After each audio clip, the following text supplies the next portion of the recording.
গৰু খোৱা মহাপুণ্য, ভাতৃক বধিলে স্বৰ্গবাস। আজিকালি কিছুমান সস্তীয়া পাঠক ওলাইছে।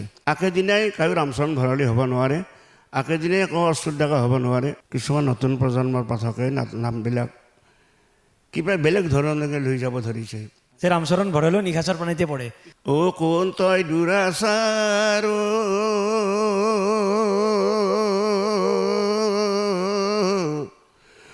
অ পাপী কোন দোষে বধিলি মোক।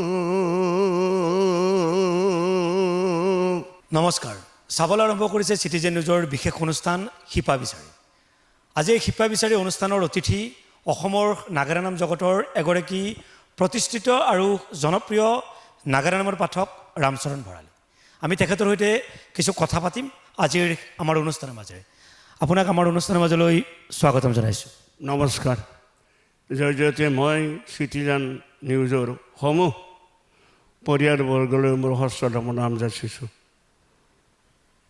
প্ৰণাম যাচিছোঁ আজিৰ যিটো সংবাদ মাধ্যমৰ মধ্যমণি সমূহ ৰাইজলৈ মই দ্বিতীয় প্ৰণাম যাচিছোঁ। নিশ্চয়কৈ আপোনাৰ লগত যিহেতু মোৰ এটা ব্যক্তিগত সম্পৰ্ক আছে বা ঘৰুৱা এটা সম্পৰ্ক আছে, মই ঘৰত বা আপোনাক যেনেদৰে লগ পাওঁ জেঠা বুলিয়ে মাতোঁ। মই অনুষ্ঠানতো জেঠা বুলি আপোনাক মাতিম। মই যিহেতু আমাৰ এটা ব্যক্তিগত সম্পৰ্ক আছে সন্মানীয় ৰামচৰণ ভৰালীদেৱৰ লগত, মই জেঠা বুলি অনুষ্ঠানৰ মাজেৰে তেখেতক মাতিবলৈ বিচাৰিম। জেঠা, মই আপোনাক সুধিব বিচাৰিম যে নাগাৰা নামৰ মাজলৈ আপুনি কেনেদৰে আহিল? নাগাৰা নাম সৰুৰ পৰা বৰ প্ৰবল ইচ্ছা আছিল নাগাৰা নাম শিকাৰ, কিন্তু নাগাৰা নাম শিকাৰ আগতে মই যাত্ৰাত 11 বছৰ আছিলোঁ। যাত্ৰাত থাকি মনটো ভাল নালাগিল, ঘৰলৈ গুচি আহিলোঁ। গুচি আহি আমাৰ গাঁৱত তেতিয়া নাম শিকি আছে, তেতিয়া নামৰ যিটো মানদণ্ড দেখা পাই সচলতে মই আপ্লুত হৈছোঁ আৰু সেই আনন্দৰ মাজতে মই নাম শিকিবলৈ আৰম্ভ কৰিছিলোঁ। মোৰ গুৰুজনা হ'ল হাতদলা নিবাসী স্বৰ্গীয় কুশল মালাকৰ, তেখেতক আনি আমি পোনপ্ৰথমে নাম আৰম্ভ কৰিছোঁ। কিমান বছৰৰ নাম নাগাৰা নামৰ মাজত কিমান বছৰ থাকিলে আপুনি? আজি 58 বছৰ গালোঁ। 58 বছৰ আপুনি নাগাৰা নামৰ মাজেৰে অতিবাহিত কৰিলে। প্ৰথম যেতিয়া আন্দোলনৰ সময়ত আপুনি খুব জনপ্ৰিয় আছিল, সেই সময়ত আন্দোলনৰ লৈ আপুনি নাম গাইছিল আৰু তেতিয়াতো গাড়ী মটৰৰ ব্যৱস্থা নাছিল, খোজকাঢ়ি আপুনি বিভিন্ন প্ৰান্তত নাম গাবলৈ গৈছিল। তেতিয়া অকণমান মনত আছেনে সেই কথাবোৰ? যেতিয়া ঘোৰ আন্দোলন, তেতিয়া সেই আন্দোলনৰ যিবিলাক যুৱ নেতা উঠি আহিছিল, তেখেতসকলে আমাক মাতিছিল, আমি গৈছিলোঁ নাম গাবলৈ। কিন্তু পৰিতাপৰ কথা, আমি নাম গাবলৈ যাই মানুহ বহু হয়, নামৰ শেষত তেখেতসকলে বক্তৃতা দি গুচি যায়। অৱশেষত আমি নাগাৰা নিজে ভাৰ বান্ধি আনিব লাগে, সেই পৰিৱেশতো আমি পৰিছোঁ। ভগৱানে আমাক তথাপিতো সুদৃষ্টি চাইছে। তেনেকৈ লাহে লাহে লাহে লাহে লাহে লাহে আজিলৈ এনেকৈ নাম গাই আছোঁ। 58 বছৰ নাগাৰা নামৰ সৈতে জড়িত হৈ থকাটো কম সৰু কথা নহয়, কাৰণ নিৰবিচ্ছিন্নভাৱে যদি আপুনি 58 বছৰ নাম গালে, মই এজন সৰু ল'ৰাক এটা প্ৰশ্ন এটা সুধিছিলোঁ যে নিশাচৰ প্ৰাণীৰ নাম লিখিব লাগে, তেতিয়া আপোনাৰ নামটোও কৈছে যে ৰামচৰণ ভৰালীও নিশাচৰ প্ৰাণীতে পৰে। আপুনি ৰাতিপুৱাৰ ভাগত বা দিনৰ ভাগত খোৱাৰ ব্যৱস্থাটো কৰে? মই দিনত শুই থাকোঁ, ৰাতি সন্ধিয়া উঠি পেলাই নাম গাবলৈ যাওঁ। আচলতে নিশাচৰ জীৱ নহয়, প্ৰাণী। 365 দিনৰ কিমানখন নাম থাকে বছৰত? 365 দিনৰ ভিতৰত হায়েষ্ট নাম 285খন গাইছোঁ, হায়েষ্ট। সেইটো গাইছিলোঁ মই 11 চনত, 2011 চনত 285খন গাইছিলোঁ। তাৰপিছত লাহে লাহে ময়ো দেহা নহ'ল, লাহে লাহে পঢ়ি আহিল আৰু লাহে লাহে নামো মই কমাই দিলোঁ। এতিয়াও 225, 230 একমানখন নাম গাওঁ। 365 দিনৰ 285খন নাম তেখেতে এতিয়াও মানুহৰ মাজত গৈ নাম পৰিৱেশন কৰে। 285 দিন অৰ্থাৎ নোহোৱাকৈ থাকে।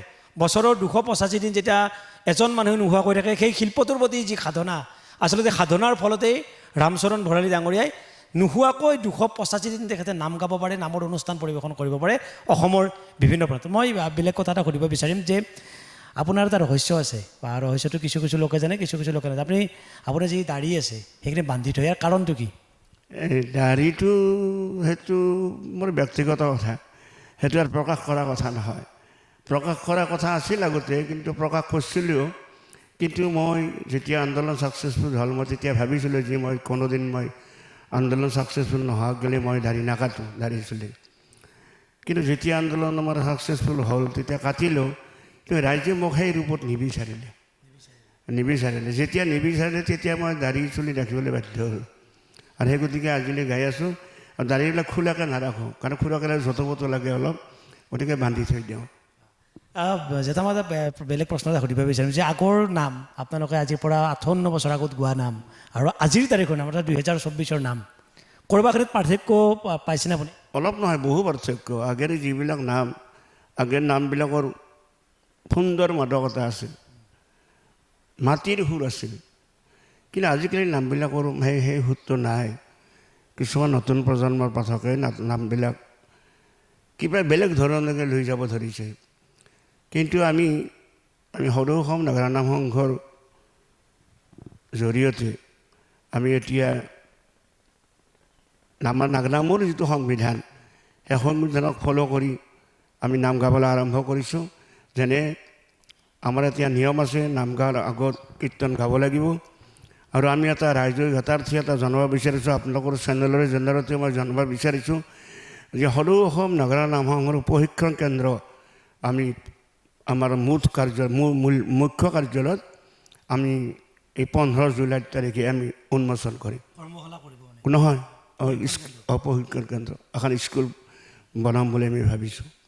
আচলতে নতুন প্ৰজন্মৰ যিসকল নাগাৰা নামৰ পাঠক আছে, পাঠক পাঠিকা থাকে, তেওঁলোকৰ বাবে ভাল খবৰ যে নাগাৰা নাম সংঘৰ মুখ্য কাৰ্যালয়ত নাগাৰা নামৰ প্ৰশিক্ষণ কেন্দ্ৰ এটা তেওঁলোকে স্থাপন কৰিবলৈ যত্ন কৰিছে আৰু 15 জুলাইত মানে শুভাৰম্ভ হ'ব। এটা খুব ভাল কথা। যিসকলে নতুন প্ৰজন্মৰ পাঠক পাঠিকাই আগ্ৰহী, এই বিষয়টোৰ লগত জড়িত হ'ব বিচাৰে, ইয়াৰ ব্যাকৰণিক দিশটো জানিব বিচাৰে, তেওঁলোকে নিশ্চয় তাত নামভৰ্তি কৰিব পাৰিব, তাত শিকাৰ ব্যৱস্থা তেওঁলোকে কৰিব পাৰিব। মই আকৌ আন এটি কথা সুধিম যে আজিকালি কিছুমান পাঠক পাঠিকাই যেতিয়া নাগাৰা নাম পৰিৱেশন কৰে, যিটো আধ্যাত্মিক চিন্তা চেতনা নামৰ মাজত থাকিব লাগে সেইখিনি নাথাকি কিন্তু কিছু বাহিৰা সুৰ, বাহিৰা কথাতে বেছি প্ৰাধান্য দিয়া দেখা পোৱা গৈছে। ইয়াৰ ক্ষেত্ৰত মই ৰাইজৰো কিছু দুৰ্বলতা থকা বুলি মই ভাবোঁ। কাৰণ ৰাইজে যদি সজাগতা হ'ল হয়, নাগাৰা নাম নিশ্চয় উঠাই যাবলৈ যত্ন নকৰিলেহেঁতেন। কাৰণ আজিকালি কিছুমান সস্তীয়া পাঠক ওলাইছে। নতুন প্ৰজন্মৰ পাঠকে ভাবিছে যে ঢেঁকীটো দিলে এনেকৈ দিয়ে বা কিবা এটা ডেন্স দিব হ'লে এনেকৈ দিয়ে, গতিকে সেইটো বিকলাংগ কৰিবলৈ যেতিয়া ৰাইজে হাঁহে। কিন্তু পাঠকজনে নাজানে তেওঁ ভাল পাই হাঁহিছে নে না উপলঙা কৰি হাঁহিছে। কিন্তু সেই পাঠকজনে জানিব লাগে সেইটো কথা। সেই গতিকে মই নতুন প্ৰজন্মৰ পাঠকক কৈছোঁ, নাগাৰা নামৰ যিটো সংবিধান, সেই সংবিধান মতে নাম গাওক, ধুনীয়াকৈ নাগাৰা নাম চলি থাকিব। আৰু ভাইৰেল হোৱাৰ যত্ন কৰে, যিকোনো এটা বিষয়ত মানে যিকোনো এটা বিষয় এটা ল'ব বা গানৰ সুৰ এটা ল'ব, ভাইৰেল হোৱাৰ যত্ন কৰে। ভাইৰেলহে কাম নাই, ভাইৰেল হৈ কি ক'ব? ভাইৰেল হৈছে কিন্তু দুদিনীয়া, খন্তেকীয়া হৈছে ভাইৰেল হৈছে, কিন্তু মানে হ'ব নোৱাৰে। নতুন প্ৰজন্মৰ পাঠক পাঠিকাসকলক আপুনি কি ক'ব বিচাৰিব, যিসকলে নতুনকৈ মানে এই বিষয়ত জড়িত হ'ব বিচাৰে? তেখেতসকলক মই কি ক'ম, তেখেতসকলক নিজেই সংবিধান চাই নামকেইখন গালে তেখেতৰ মানদণ্ড অটুট থাকিব। আৰু যদি তেখেতসকলে যেতিয়া ভাইৰেল হ'ব ইচ্ছা কৰিছে, তেতিয়া তেখেতে 2 দিনৰ কাৰণে ভাইৰেল হ'ব পাৰিব, কিন্তু সেই চিৰস্থায়ী নহয়। সেই গতিকে মই নতুন প্ৰজন্মৰ পাঠক, মহিলা পাঠকক ক'ব বিচাৰিছোঁ যে আপোনালোকে, মই সদৌ অসম নাগাৰা নামৰ সভাপতি হিচাপে ক'ব গৈছোঁ যে আপোনালোকে নাগাৰা নামৰ সংবিধান হিচাপে নাম গাওক আৰু নাগাৰা নামৰ যিটো প্ৰশিক্ষণ কেন্দ্ৰ তাত আপোনালোকে নামভৰ্তি কৰক। আৰু সেই নাগাৰা নামৰ যিবিলাক আমাৰ উপযুক্ত পাঠক আছে তেখেতসকলে শিকাব, সেইমতে যদি আপোনালোকে চলে তেতিয়া নথৈ আনন্দিত হ'ব। নাগাৰা নাম সংঘৰ কথা ক'বলৈ যাতে মই এটা কথা আপোনাক সুধিব বিচাৰিম, যিহেতু আপুনি সভাপতি হৈছে, স্কুলখন খুলিছে, খুব ভাল কথা বা মানে প্ৰশংসনীয় পদক্ষেপ। কিন্তু নাগাৰা নাম সংঘৰো কিছু দায়িত্ব কৰ্তব্য থাকে যে ধৰক ঠায়ে ঠায়ে কৰ্মশালাৰ আয়োজন কৰিব পাৰে। যেনে ধৰক নলবাৰী হৰি মন্দিৰত এখন কৰ্মশালা আয়োজন কৰিব লাগে বা মঙলদৈত এখন কৰ্মশালাৰ আয়োজন কৰিব লাগে। আৰু কৰ্মশালাৰ ব্যৱস্থা কৰিছে নেকি আপোনালোক? নাই, কৰ্মশালা আগতে বহু যোৱা বছৰ আমি কৰ্মশালা হৰি মন্দিৰতে কৰিছোঁ, নলবাৰী হৰি মন্দিৰত। কৰ্মশালা যিটো বুজিবলৈ, কৰ্মশালা কৰি এতিয়া লাভ নাই। যেতিয়া লাভ নাই, কিয় লাভ নাই? কৰ্মশালাখন তেখেতসকলে এনেহে চাব যায়, শিক্ষাৰ কাৰণে নহয়। সেই গতিকে স্কুলৰ জৰিয়তে যদি কৰ্মশালা কৰা হয় তেতিয়া অন্তত বহু নাগাৰা নামৰ পাঠক উপকৃত হ'ব। আৰু কিয় হ'ব? কাৰণ নাগাৰা নামৰ পাঠক যিজন হ'ব তেখেতসকলক আমি প্ৰথমতে শিকাই ল'ব লাগিব। এই পাঠক শিকাৰ পিছতহে তেতিয়াহে তেওঁ সেই স্কুলৰ মাষ্টৰ হ'ব পাৰিব আৰু সেই মাষ্টৰজনেহে নাগাৰা নাম প্ৰশিক্ষণ দিব পাৰিব। নাগাৰা নামৰ প্ৰকৃত তত্ত্বটো তেতিয়া বুজিব পাৰিব তেওঁলোকে। বুজিব লাগিব নাগাৰা নামৰ যিটো ব্যাকৰণ, নাগাৰা নামৰ যিখন ব্যাকৰণ এখন পঢ়ি যাব লাগিব পঢ়িলে, আৰু সেই ব্যাকৰণৰ মতে আমি প্ৰশিক্ষণটো আগবঢ়াওঁ। নিশ্চয়কৈ মই আপোনাক বিভিন্ন সভা সমিতিত দেখিছোঁ, মানে সভা সমিতিত দেখাৰ পিছত আপুনি কিছু দেহতত্বৰ কথা কয়। আমি যদি দৰ্শকসকলক এটা আজিৰ সেই কিছু কথা আমি জানিব বিচাৰিম আপোনাৰ মুখৰ পৰা। দেহতত্ব কথাত লাগিব, যেনে গৰু খোৱা মহাপুণ্য, গৃহিণী আছে ঘৰ শূন্য, ভাতৃক বধিলে স্বৰ্গবাস, গুৰু ভজিলে সৰ্বনাশ। গৰু খোৱা মহাপুণ্য, গৌ মানে হ'ল এন্ধাৰ আৰু ৰু মানে হ'ল পোহৰ। এন্ধাৰৰ পৰা পোহৰলৈ অনা শাস্ত্ৰখনেই হৈছে বেদ। বেদখন যোনে হজম কৰিব পাৰে তেওঁতকৈ মহাপুণ্যৱান আৰু পৃথিৱীত নাই। সেই গতিকে কৈছে গৰু খোৱা মহাপুণ্য। বেদৰ যিটো সাৰমৰ্ম যদি কোনোবাই ভালকৈ পঢ়ি চায়, সেইখনে আচল উপযুক্ত শাস্ত্ৰ। গৃহিণী আছে ঘৰ শূন্য। এখন ঘৰত বহু BA MA পাছ কৰা মানুহ আছে, কিন্তু সেইখন ঘৰৰ যদি শিষ্টাচাৰ যদি ঘৰখনত নাই, তেতিয়া সেইখন ঘৰৰ মূল্য নাই বুলি কৈছে। সেই গতিকে কৈছে গৃহিণী আছে ঘৰ শূন্য। ভাতৃক বধিলে স্বৰ্গবাস, ভাকক যদি মাৰে তেওঁ স্বৰ্গত বাস হয়। আৰু গুৰু ভজিলে সৰ্বনাশ। যদি ভাকক মাৰে, মানে ভাকক মানে মোৰ তলৰ যিটো ভাই সেইটো মাৰিলে স্বৰ্গবাস হয় বুলি সেইটো নহয়। মোৰ ভাই যেনে ভাগিৰ মঙা ভাগি খাই ভাগি নাখলি ফেলেন যায়, এনেকুৱা এটা কথা আছে, উপমা আছে। কিন্তু মই মৰাৰ পিছত মোৰ মঙাখিনি কেতিয়াও ভাগিহঁতে নাখায়। মোৰ মঙাখিনি খাব ভাগি আছে, যেনে মোক পুৰিলে, পুৰাৰ পিছত যিখিনি বস্তু অৱশিষ্ট যিখিনি পুতি থয়, সেইখিনি পোক পৰুৱাই যেতিয়া খাব সেইটোহে মোৰ ভাগি। যেনে সেই ভাগিটো হ'ল মোৰ শৰীৰত আছে। যেনে মই এই ভাইকেইটাক যদি দমন কৰিব পাৰোঁ, যেনে কাম, ক্ৰোধ, লোভ, মোহ, 6টা ৰিপু আছে, এই ৰিপু 6টাক যদি মই দমন কৰিব পাৰোঁ, সেইকেইটাহে মোৰ আচল ভাই। তেতিয়া মই সেইকেইটা দমন কৰিব পাৰিলে মই স্বৰ্গত বাস হ'ম। আৰু গুৰু ভজিলে সৰ্বনাশ। পাৰবশ্ৰম গুৰু ভজিব হাক দিছে। কাৰণ কিয় গুৰু ভজিব হাক দিছে? গুৰুৰ কথা যদি নাম নেয় তেতিয়া সি অধগতি যায়। সেই গতিকে কৈছে গুৰু ভজিলে সৰ্বনাশ। এইকেইটা নিশ্চয়কৈ এনেদৰে দেহতত্বৰ কথা আপুনি বিভিন্ন সভা সমিতিত কৈছে।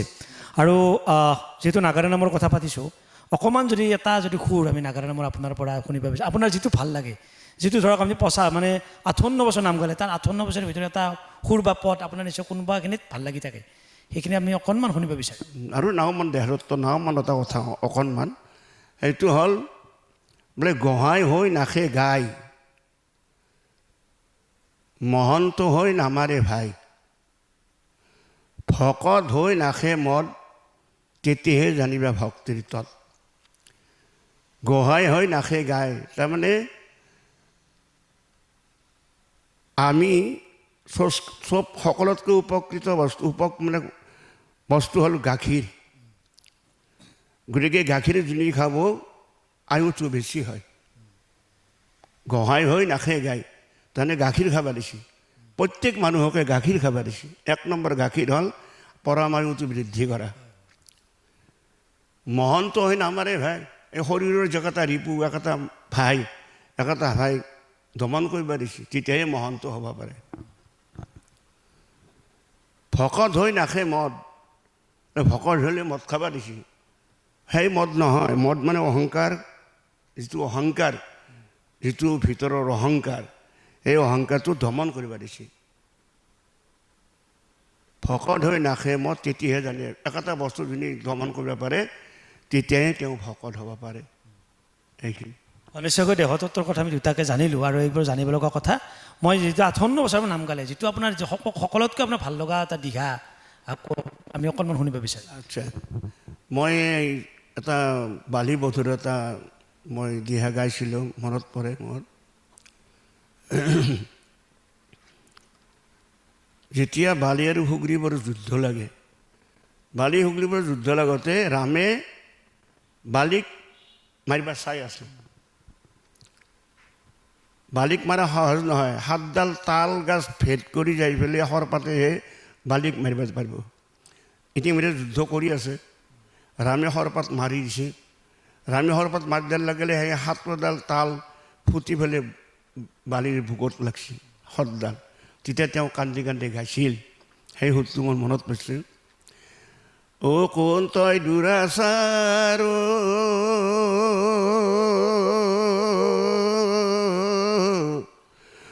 অ' পাপী কোন দোষে বুধিলি মোক,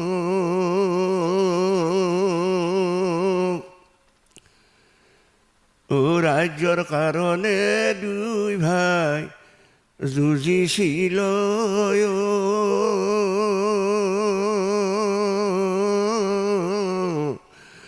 অ' পাপী একো দোষ কৰা নাই তো। নিশ্চয়কৈ যুৱ প্ৰজন্মই এই নাগাৰা নামৰ প্ৰতি আকৃষ্ট হৈছে, কিন্তু যুৱ প্ৰজন্মই নাগাৰা নামৰ প্ৰতি আকৃষ্ট হ'বলৈ যাওঁতে কিন্তু চৰকাৰৰ যথেষ্টখিনি নাগাৰা নামৰ ওপৰত কৰিব লগা দায়িত্ব আছে বুলি মই ভাবোঁ।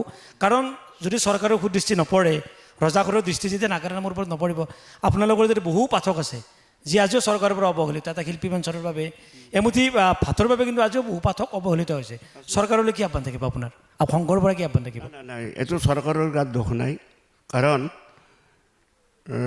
আপোনালোকে শুনি ভাল পাব যে আমাৰ অসমৰ মুখ্যমন্ত্ৰী ডক্টৰ হিমন্ত বিশ্ব শৰ্মাই আমাৰ সংঘ আজি 40 বছৰ বয়স হ'ল সংঘৰ।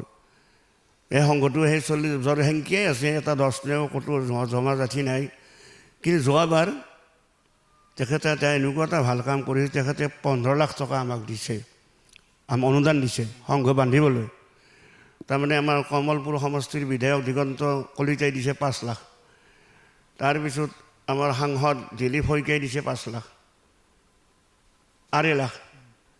এতিয়া এই 5 লাখ হ'ল 20 লাখ হ'ল, আৰু ভৱেশ কলিতাই দিছে 1 লাখ, 21 লাখ টকা আমাৰ সংঘত দিছে।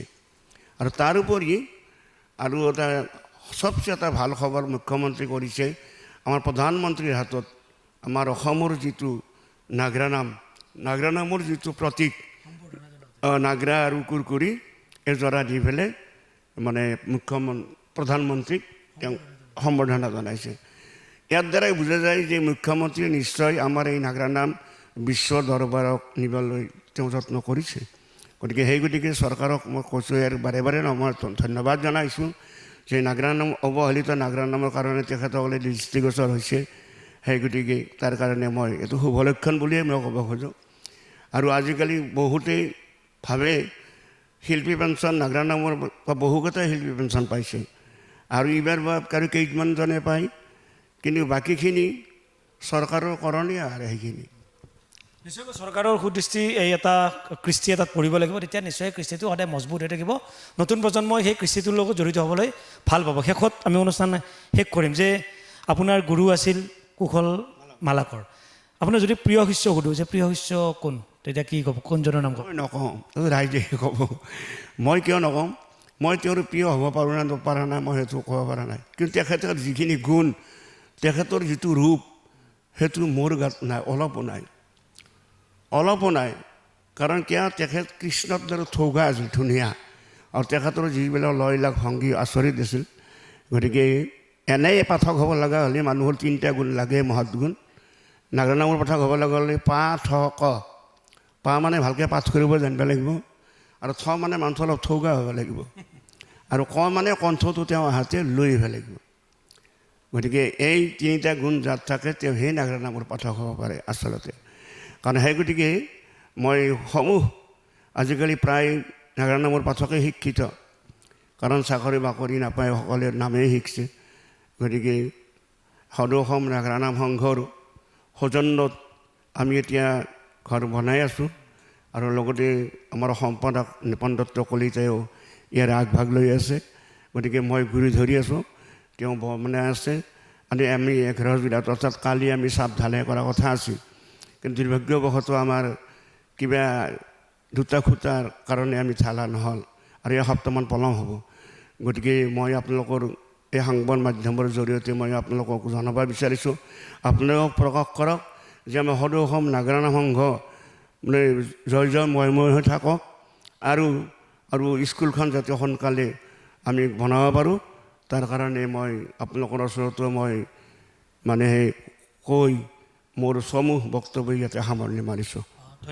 ধন্যবাদ জনাইছোঁ। মই শেষত এটা কথা মানে সুধিম আৰু আপোনাক যে নাগাৰা নাম আধুনিকৰণ হওক, কিন্তু অত্যাধুনিক কৰিছে আজিকালিৰ কিছু নতুন প্ৰজন্মৰ পাঠক পাঠিকাই। লক্ষ্য কৰিব যেতিয়া এগৰাকী পাঠক বা পাঠিকাই নাম পৰিৱেশন কৰি থাকে, কাষৰ পিনেও কোনোবা নাচি থাকে, মানে চকুৰ চাৱনি হওক বা অংগী ভংগীয়ে হওক অকণমান বেলেগ ধৰণে মানে বেলেগ ফালে এটা গতি কৰিছে। যেতিয়া আপুনি নাম গাই থাকে আপোনাৰ নামত খুব জমনি কৰে, কিন্তু কোনো দৰ্শকে আপোনাৰ লগত একেলগে নানাচে বা কোনো দৰ্শকে আপোনাৰ লগত মানে একে অংগী ভংগী নিদিয়ে, হাঁহিউৰিমি নকৰে। যেতিয়া আপুনি জমনি কৰিছে তেতিয়া হাঁহিছে, যেতিয়া দুখত আপুনি নামটো গাইছে মানুহে দুখ কৰিছে। কিন্তু আজিকালিৰ জীৱন দুই এগৰাকী পাঠক পাঠিকাই যে দৰ্শকক একেলগে মানে তেওঁলোকে মানে নাম গাবলৈ উৎসাহ কৰে, নাচিবলৈ উৎসাহিত কৰে, এইবোৰ নাগাৰা সংঘই কিবা এটা দায়িত্ব আপোনাক ল'ব নেকি? আছে, এতিয়া দায়িত্বটো এটা আমাৰ আছে সংঘৰ পৰাই এইবিলাক মানে বাদ নহয়, সেইবিলাক কৰিব হাক দিছে। যদি কোনোবাই কৰে সেইটো পাগলামি কৰা বুলি ক'ব, সেইটো আৰু কৈ তাক লাভ নাই। কাৰণ যিটো মই শেষত এটা কথা কওঁ, মাখি বেয়া বস্তুতহে পৰে, ভাল বস্তুত মাখি নপৰে। নিশ্চয়কৈ প্ৰতিষ্ঠিত আৰু এটা ৰাতিৰ ভিতৰত জনপ্ৰিয়তা পোৱাৰ পাৰ্থক্য কিন্তু আছে। এইটো মহান, যেনে আমি 58 বছৰ নাম গোৱা আমি ভাইৰেল হ'ব নোৱাৰিলোঁ, আৰু কোনোবাই বা এক ৰাতিতে ভাইৰেল হৈ গৈছে। গতিকে এইবিলাক কিন্তু ৰামচৰণ ভঁৰালীৰ, কৈলাশ তালুকদাৰ, অচ্যুত ডেকা, কুশল মালাকৰ তেওঁলোকে কিন্তু প্ৰতিষ্ঠিত হৈছে। কিন্তু জনপ্ৰিয়টো ডাঙৰ কথা নহয়, কিন্তু প্ৰতিষ্ঠিত শিল্পী, সাধনা কৰিছে শিল্পটোক। এইটো সাধনা যদি কোনোবাই কৰে তেতিয়া ফলটো পাব। কিন্তু এটা কথাই মনত ৰাখিব লাগিব যে ধৈৰ্যৰ ফলটো সদায় মিঠা, ধৈৰ্যৰ ফলটো সদায় মিঠা। কাৰণ একেদিনাই কায়ো ৰামচৰণ ভঁৰালী হ'ব নোৱাৰে, একেদিনাই কায়ো অচ্যুত ডেকা হ'ব নোৱাৰে, একেদিনাই ৰূপেন ডেকা হ'ব নোৱাৰে, একেদিনাই নিপন দত্ত কলিতা হ'ব নোৱাৰে, কৈলাশ তালুকদাৰ হ'ব নোৱাৰে। নিশ্চয়কৈ আমি নাগাৰা নামৰ এগৰাকী খুব বৰ্ষীয়ান জ্যেষ্ঠ নাগাৰা নামৰ শিল্পী ৰামচৰণ ভঁৰালীতো কথা পাতিছোঁ। তেখেতে আমি যিটো কথাত বহিছোঁ এই কথাৰ দৃশ্য আপোনালোকলৈ আমি আগবঢ়াম শেষত। এই দৃশ্যৰ যি কথাৰ যি পৰিৱেশ, এই পৰিৱেশ দেখা পোৱাৰ লগে লগে আপোনালোকৰ এটা কথা অনুভৱ হ'ব যে নাগাৰা নামৰ শিল্পীগৰাকীৰ প্ৰতি ৰাইজৰ মৰম, ৰাইজৰ যি সন্মান, ৰাইজৰ যি শ্ৰদ্ধা, এই কথাটোত সোমোৱাৰ লগে লগে আপোনালোকে নিশ্চয় অনুমান কৰিব পাৰে অসমৰ বিভিন্ন প্ৰান্তৰ কিমান কেইখন সম্বৰ্ধনা পত্ৰ আছে, কিমানটা শৰাই আছে, কিমানটা তেখেতক দিয়া মৰমত স্মাৰক আছে, দেখিলে আপোনালোক অভিভূত হ'ব। আৰু এইগৰাকী নাগাৰা নামৰ শিল্পীয়ে নলবাৰী জিলা ছাত্ৰ সন্থাৰ তৰফৰ পৰা মোহন ভৈৰা স্মাৰক বঁটা, AJICPৰ পৰা মঘাই বঁটা লাভ কৰাৰ উপৰিও অসমৰ বিভিন্ন অনুষ্ঠানে তেখেতক বঁটা প্ৰদান কৰিছে, সন্মান প্ৰদান কৰিছে, চৰকাৰৰ পৰা শিল্পী পেঞ্চন পাইছে। আশা কৰিম ৰামচৰণ ভঁৰালীৰ ওপৰত চৰকাৰৰ আৰু দায়িত্ব আছে, সেই দায়িত্বসমূহ চৰকাৰে পালন কৰক। ৰাইজৰ দায়িত্ব আছে ৰামচৰণ ভঁৰালীক আগবঢ়াই নিবলৈ, বা ৰামচৰণ ভঁৰালীক নতুন প্ৰজন্মৰ পাঠক পাঠিকাই এখেতৰ পৰা শিকিব লাগিব।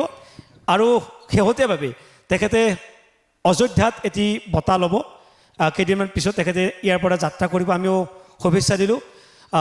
এই বঁটাটো লওক আৰু অসমলৈ গৌৰৱ কৰি আনক, তাৰে কামনা কৰি অনুষ্ঠানৰ মাজৰ পৰা মই বিদায় লৈছোঁ।